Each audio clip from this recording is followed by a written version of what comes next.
함께 보실 하나님 말씀은 마태복음 11장 28절로 30절 말씀입니다. 마태복음 11장 28절로 30절 말씀 봉독해 올려드립니다. 수고하고 무거운 짐진 자들아 다 내게로 오라. 내가 너희를 쉬게 하리라.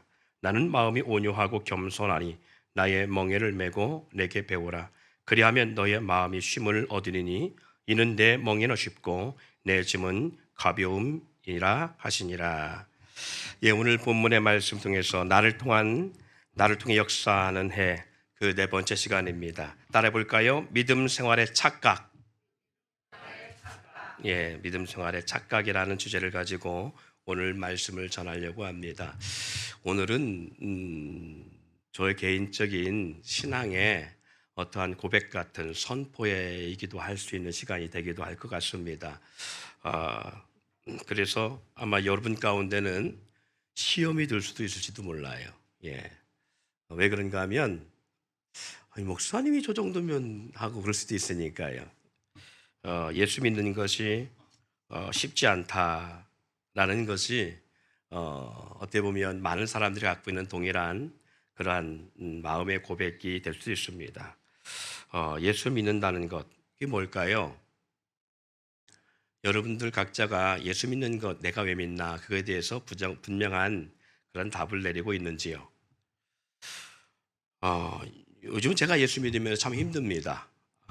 참 많이 힘들고요. 또 그리고 목회 생활도 힘들고, 그리고 예, 가정 생활도 힘들고, 경제 생활도 힘들고, 다 힘들어요. 아마 저만 힘든 것이 아니라 코로나를 겪고 또 그리고 경제가 어려워지면서 여러분 모두가 다 힘들 줄 압니다. 근데 저도 힘들어요. 그러니까 여러분이 힘들기 때문에 저도 힘든지 모르겠어요. 근데 저는 어떻게 보면 계속 힘들었어요. 코로나 오기 전에 힘들었고, 코로나 전에도, 그리고 IMF 때도 힘들었고, IMF 이후에도 힘들었고, 여전히 힘들어요. 경제가 살아도 힘들고, 아파트 값이 천정부지 뛰어도 힘들고, 아파트 값이 똥값도 떨어져도 힘들어요. 매사 힘든 것 같아요. 특히 지난 4월 이후에 노회장을 하면서 더더욱 어려운 것들이 많아진 것 같습니다. 더 큰 일을 하면 할수록 더 많은 사람들을 케어하고 섬기면 섬길수록 어려움이 더 큰 짐이 되어서 돌아온 것 같습니다. 그 이유는 후원자가 없어서 더더욱 그런 것 같다라는 생각이 들어요. 정말 매달 어떤 노회장이라는 어떤 그 권위와 자리가 있잖아요. 이렇다 보니까 애경사를 찾아가지 않아도 되는 문제를 일부러 또 찾아가야 되고, 애경사에 대해서 축의금이나 조의금을 내다 보니까 노회장 아닐 때는 뭐 별로 관계가 없는 분들한테는 5만 원, 또 뭐 안 가도 되고 뭐 그렇게 했는데, 노회장이라는 어떤 권위가 있으면서 매달 몇백만 원씩, 이렇게 몇십만 원씩 지출되어지는 그런 상황들, 또 근데 교회에서 재정적으로 받침이 안 되니까 계속 빛을 지고 오는 것 같다라는 생각이 들어서 더더욱 힘듭니다.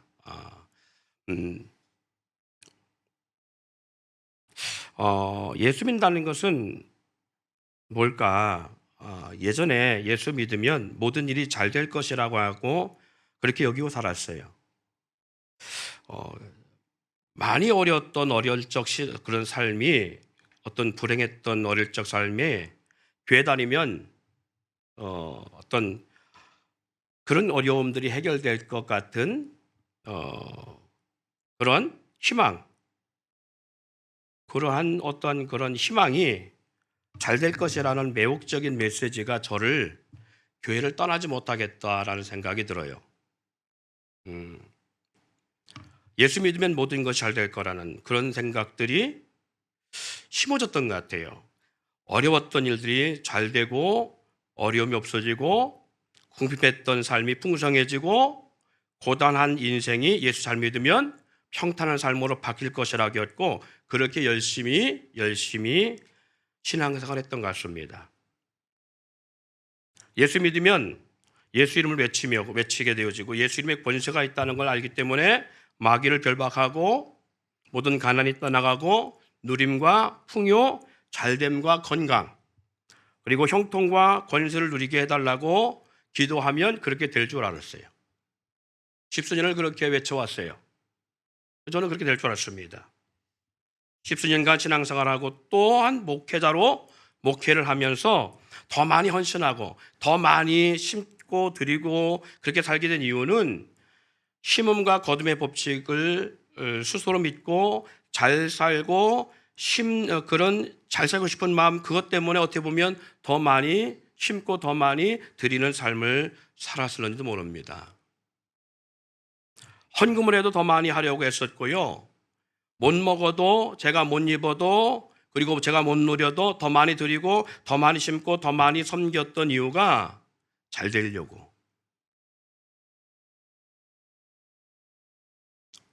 그런데 오히려 빚만 더 많이 지고 물질을 누리기는커녕 더 많은 물질의 누림이 아닌 눌림으로 그렇게 경험되어지고 파산의 생활이라고 하는 것으로 저의 가정이 이루어졌던 것을 부인할 수 없습니다. 주를 위해 산다는 것, 세상 사람들보다 잘 살고 안 믿는 사람들보다 더 많이 누리고 잘 될 줄 알았는데요. 오히려 더 안 되고 여전히 어려움이 있고 평탄하지 않고 더 힘들고 더 지친 일들이 많았습니다. 이게 솔직한 목회자로서 양심적 고백 같은 고백입니다. 예수를 잘 믿으면 믿을수록 형통하고 그리고 세상에 안 믿는 사람보다 더 잘 살고 가난이 없고 부유하고 어려움 없는 삶이 될 줄 아는데 잘 되고 부유하고 형통한 것이 아닌 더 어려움의 삶이 될 수 있다라는 거예요. 제가 저 자신을 볼 때. 이렇게 표현하면 제가 느낀 회의적 생각들이 들 것입니다. 여러분에게도. 그리고 오늘 이 말씀을 듣는 모든 분들이나 이 자리에 앉은 분들도 마찬가지일 거예요. 아니 목사님이 어떻게 저렇게 설교를 해? 교회를 나오자는 거야 말자는 얘기야. 예수를 믿자는 거야 말자는 거야. 믿으면 결과가 그렇다는 얘기예요. 이건 부인할 수 없는 거예요. 제가 경험하고 있으니까 지금도. 그래서 제가 느낀 회의적 생각들을 여러분도 갖게 될 겁니다. 그럼 뭐하러 예수를 믿고 신앙생활하나? 저도 믿음 생활하면서 그런 딜레마에 수없이 빠졌습니다. 제가 생각했던 믿음의 결과와 전혀 다르게 나타나는 제 삶의 형편들을 보면서 저도 수없이 딜레마에 빠졌어요. 그래서 많은 사람이 예수님을 믿는다고 믿다가 교회를 떠나고 믿음의 부모를 보면서 자식들도 굶는데 교회다 다 퍼다 준다고 그렇게 느껴서 오히려 시험에 들고 오히려 더욱 교회를 나오지 않고 교회에 대한 반감과 그리고 적대감을 갖게 되는 걸 보게 되어져요. 제 주변에도 많이 그걸 봅니다. 우리 성도들 가운데 자녀들 가운데도 그런 분들도 있어요. 실질적으로. 교회 다니면 삶의 생활이 달라져야 되는데 달라지지 않고 원하는 복도 받지 못한다고 생각하면서 종교 생활로 치부하고 종교에 빠진 부모나 또 믿음의 지인에 대한 모습의 회의적 모습과 비수의 모습을 갖게 되는 주변에 수많은 사람들이 있습니다. 심지어 믿다가 타락하거나 교회를 떠난 사람에게서 더더욱 그런 부정적인 모습을 많이 보이고요. 그런 사람들이 더 오히려 교회를 향해서 비판하고 그리고 교회는 목회자가 다 어떻게 보면 헌금을 다 혼자 다 먹는 걸로 생각하고 목사를 위해서 교회가 있다라고 생각하게 되는 그런 모습으로 전락되어지기도 합니다. 아마 저도 믿음 생활 중에 거기서 머물렀다면 저도 그랬을 수 충분히 있어요. 거기까지 머물렀다면 저도 충분히 그럴 수 있어요. 그럼 왜 교회를 다녀야 되지? 내가 교회 다니는 이유가 뭐지? 내가 누리기 위해서, 내가 잘되기 위해서, 내가 행복하기 위해서, 내가 형통하기 위해서, 많은 것들을 더 많이 소유하기 위해서 교회를 다니는데 그것이 안 돼서 거기에 머물렀다면 저도 거기에서 멈췄을런지도 모르겠습니다. 그리고 저도 교회에 대한 회의를 갖고 있는 사람들, 교회를 향해서 손가락질하고 믿는 지인들, 믿는 부모에 대해서, 형제에 대해서 좋지 않게 평가하는 사람들처럼 저도 그 자리에서 그렇게 평가하고 있을지 모르겠어요. 어떻게 보면 제 자녀들로 하여금 목회를 안 했으면 하는 것도 아니면 어찌 보면 그런 이유도 있을지도 몰라요. 제 속에. 이 가난한 길을 왜 가려고 그러니? 세상에서 그 정도 노력하면 못할 게 없어요. 어떻게 보면.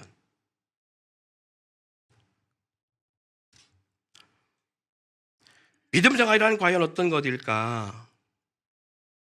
주님을 따르는 믿음 생활, 오히려 안 해도 되는 것까지 해야 되는 것.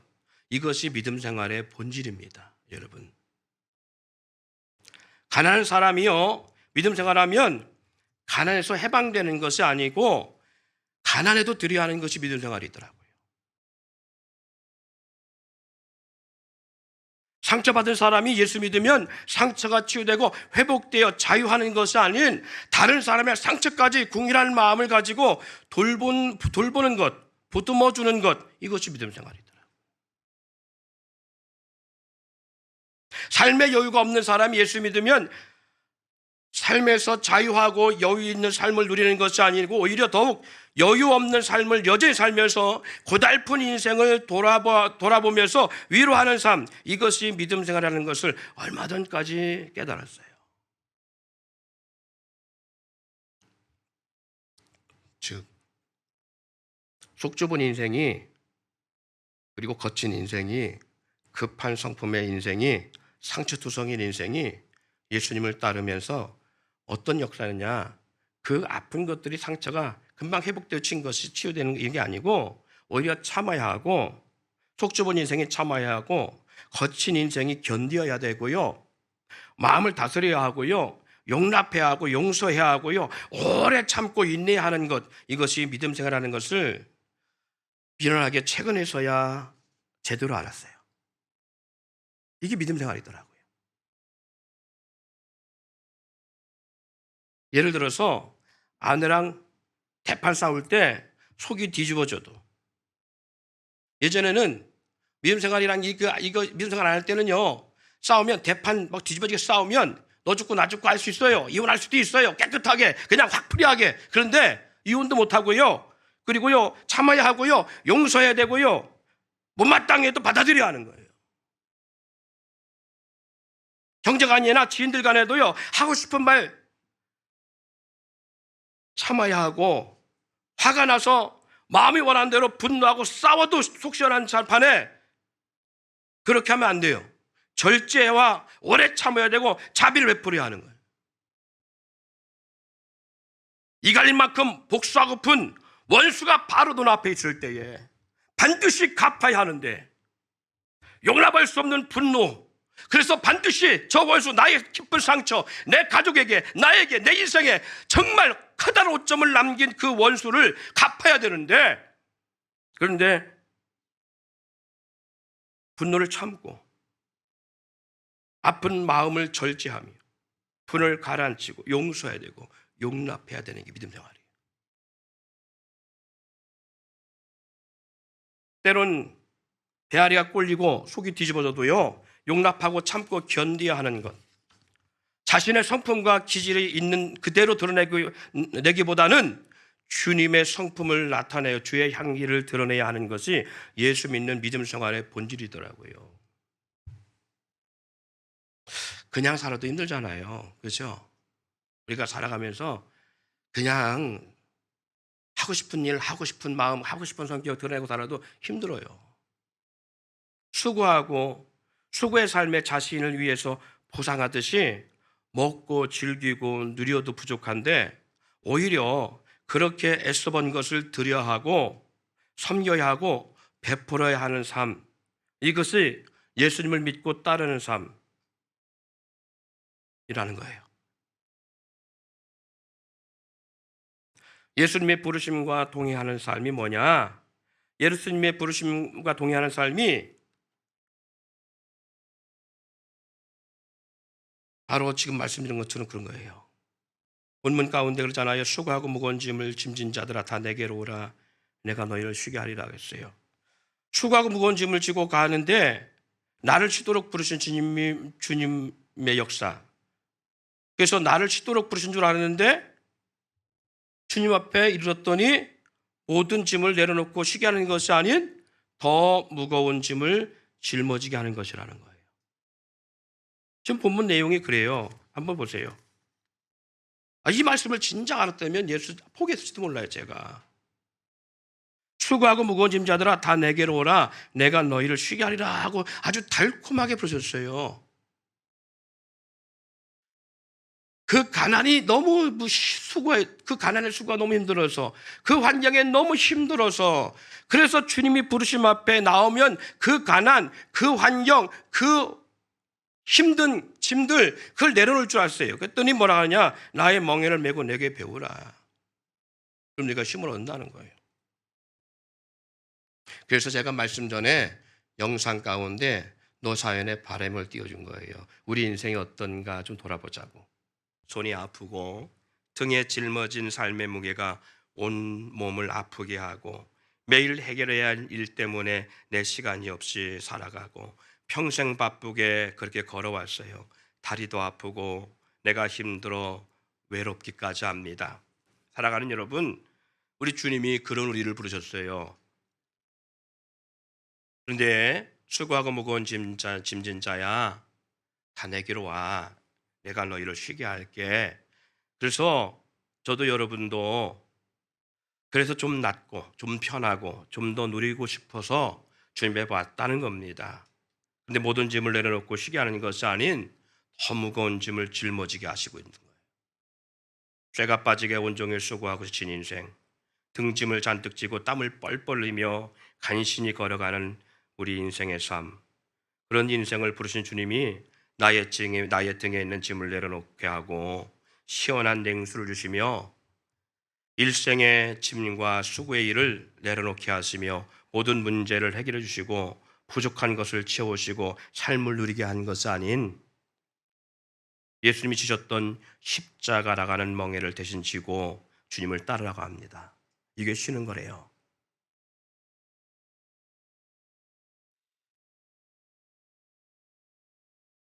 사랑하는 여러분, 예수님이 우리를 쉬도록 부르시고 내 짐을 대신 짊어지는 것이 아닌 우리의 수고의 등에 당신의 십자가 멍에라는 짐까지 더 지고 따르라는 것, 이걸 쉼이라고 주님은 말씀합니다. 참 어떻게 보면 강도 같고 사기꾼 같고 야바이꾼 같고 양아치 같지 않아요? 어쩌면 그럴 수가 있어요. 예수라는 분이 너무한 거 아닌가. 이런 것이 있었다면 안 믿을지도 모릅니다.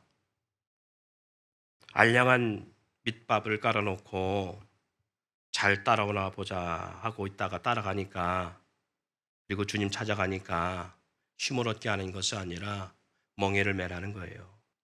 여러분, 예수 믿는 이유가 뭘까? 저는 그렇다 쳐도 여러분은 어떻습니까? 여러분 왜 예수 믿어요?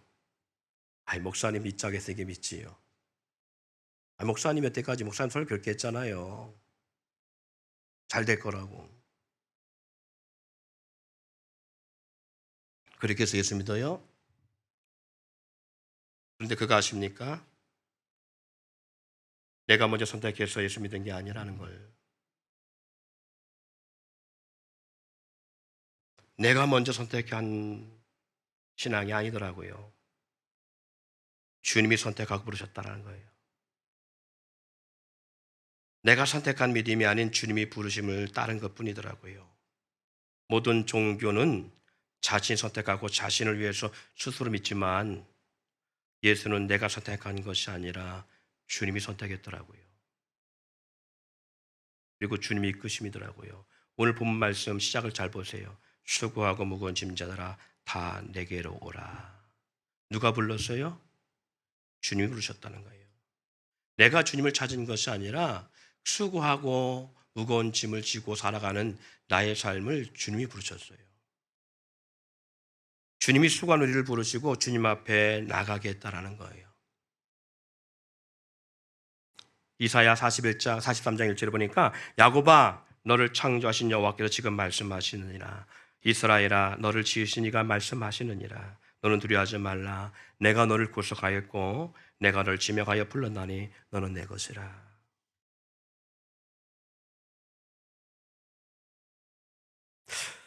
내가 선택한 건 줄 알았더니 내가 선택한 게 아니에요. 그래서 피할 수가 없더라고요. 내가 선택했으면 내가 그만둘 수 있는데 속은 같으면서 불구하고 뒤를 쫙 돌아보니까 주님이 지명해 불렀어요. 그리고 주님이 선택했고 그리고 주님이 나를 붙잡고 있다라는 거예요. 로마서 10장 14절 15절 말씀에도 이렇게 나옵니다. 그런즉 그들이 믿지 아니하는 일을 어찌 부르리요 듣지도 못한 일을 어찌 믿으리요 전파하는 이가 자가 없이 어찌 들으리요 보내심을 받지 아니하시면 어찌 전파하리요. 보내심을 받았다는 거예요. 누굴 나를 믿게 하려고.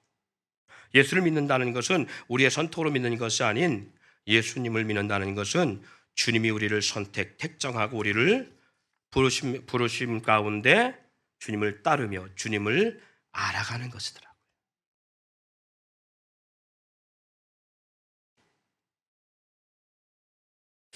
뭘 알아가는 거냐? 주님이 나를 부르셨는데 주님이 나를 선택하셨고 주님이 지명한 나를 부르셨기 때문에 그래서 저는 그런 면에서는 자신이 있어요. 어떤 면에서 자신이냐면 나가봐라. 네 마음대로 해봐라. 떠날 수 있어요. 교회 떠날 수 있습니다. 그런데 선택받은 인생은요. 하나님 반드시 또 다시 불러와요.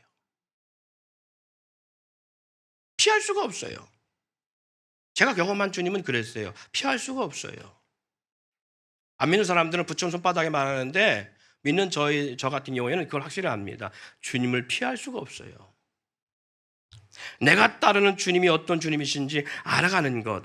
주님이 나를 선택하시고 부르심 속에는 나를 주님이 따르도록 하면서 뭘 알아가길 원하냐면 우리가 누구인가 그리고 주님이 어떤 분인가를 알아가길 원해요. 나를 부르신 주님이 어떤 분이신지. 나를 부르신 주님은요. 우리가 잘 알지요. 만물을 창조하시고 만물을 지으신 분이라는 것. 그리고 모든 왕 가운데 만왕의 왕이시고 만주의 주시라는 것.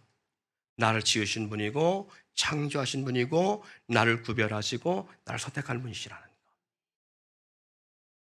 나와 함께하기 위해서 무엇을 그분이 하셨는지 아십니까? 만왕의 왕이시고 만물을 창조하시고 그분이 말씀으로 모든 걸 존재케 하신 그분이 뭘 하셨느냐? 나를 위해서 하신 것이 무엇이냐? 나를 구원하기 위해서 보좌도 버리시고 권세도 버리시고 조롱과 멸시 가운데서 십자가를 지시신 분이시라. 오늘도 허랑방탕하는 나를 한없이 비참한 인생들을 그들에게 모독을 당하시고 멸시를 당하시면서까지도 내가 누구이기에 내가 어떤 존재이기에 알량한 이 땅의 육신의 부요와 권세, 이 땅에서 편안을 누리기를 원하는 거기에 머물리는 나를 하나님께서 어떻게 하셨느냐? 나를 구원하시기 위해서 나를 살리시기 위해서 십자가의 역사를 이루시는 데에 그리고 나를 오늘도 한없이 기다리시는 데에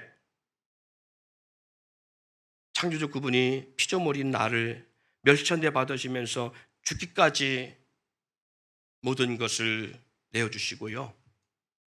우리가 잘 아는 대로 탕자의 비유에서 나오는 것처럼 한없이 돌아오기를 기다리시는 분.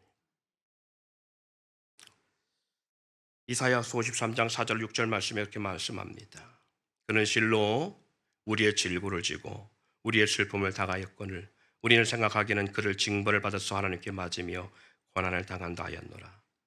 그가 찔림은 나의 허물 때문이요 그가 사함은 나의 죄악 때문이라.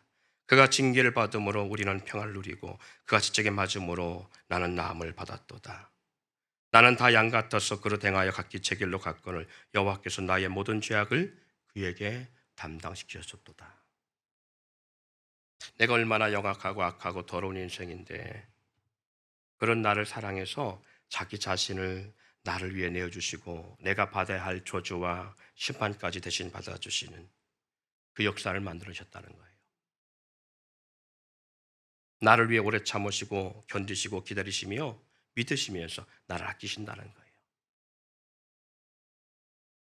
한 영혼을 위해, 한 영혼을 향해 사랑과 사랑의 열정과 헌신에 열망함, 한 영혼을 사랑함으로 자신의 모든 것을 내어주시는 주님의 은혜, 한 영혼을 향한 예수님의 마음이 십자가의 사랑으로 완성되음을 알아갈 때에 현재 내가 수고한 수고가 누구를 위한 수고였는지, 지금까지 우리가 노래했던 것처럼 내 손에 잡은 것이 많아 손이 아프고 등에 짊어진 삶의 무게가 나를 온몸을 아프게 하고 매일 해결해야 할 일 때문에 시간도 없이 살아가고 평생 바쁘게 그렇게 살아오는 나의 삶, 그것이 내 수고가 누구를 위한 수고인지, 무엇을 위한 수고인지, 내가 무겁고 힘들어하는 등의 짐과 이런 짐들, 손에 든 삶의 무게, 이것들이 누구를 위한 것이고 무엇을 위한 것인지,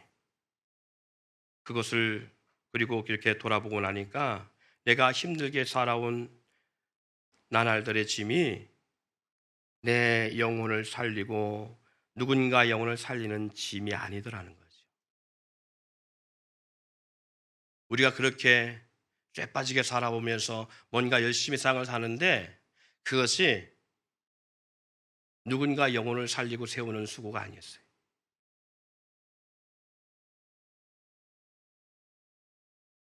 썩어질 육신의 열망과 형벌을 위한 심판으로 가는 삶을 위해 살았지, 그런 삶을 막기 위한 수고와 애씀이 아니었다는 거예요.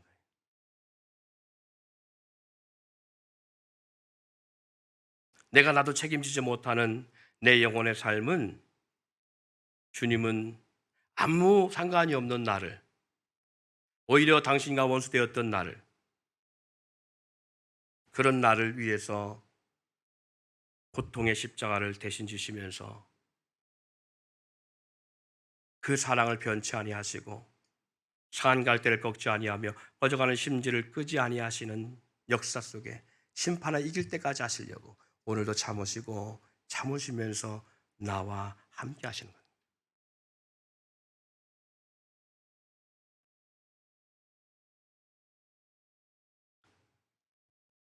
나로 지길 원하는 멍에는요, 결코 무겁다기보다 나를 살리신 주님의 사랑의 멍에예요. 생명의 멍에요. 구원의 멍에임을 것을 우리가 알 때, 왜 주님은 이 무거운 짐을 지은 나를 부르시더니 쉬게 하지 아니하고 이 멍에까지 매라겠는가를 비로소 알아요. 이 멍에가 뭔지. 나는 내가 살기 위해서, 육신의 삶을 살기 위해서 그렇게 힘든 시간을 살면서 투덜거리고 원망하고 불평하고 살아왔는데, 우리 주님은 아무 상관없는 나를 구원하시려고 그 십자가의 멍에, 그 엄청난 고진, 그 모진 감당할 수 없는 십자가의 멍에를 나를 위해 지시면서도 나를 위해 한 명도 불편하지 아니하시고 불평과 원망하지 아니하시고 들리지도 아니하시고 마치 도술장에 끌려가는 양처럼 대신 지고 있다는 거죠. 그런 주님의 사랑과 은혜를 알면 주님의 성품과 인격을 알게 되어지고요, 그 성품을 닮아가지 않으면 견딜 수 없는 마음으로 괴로워할 수밖에 없다. 주님의 성품을 닮아가다 보니까 내 수고와 함께 주님의 멍에까지 질 수밖에 없는 삶이 되어지더라는 것이죠. 나를 위해 지셨던 십자가 멍에를 알면 나도 나를 부인하고 자기 십자가를 지고 갈 수밖에 없는 것.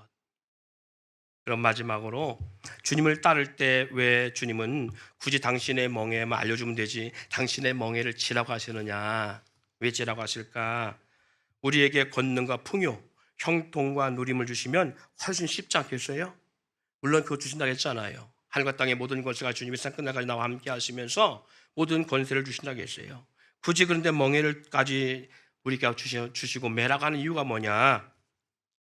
누림과 그리고 평안, 형통과 권능만을 가지고 살아가면 어떤 삶이 될까? 한번 생각해 보셨나요?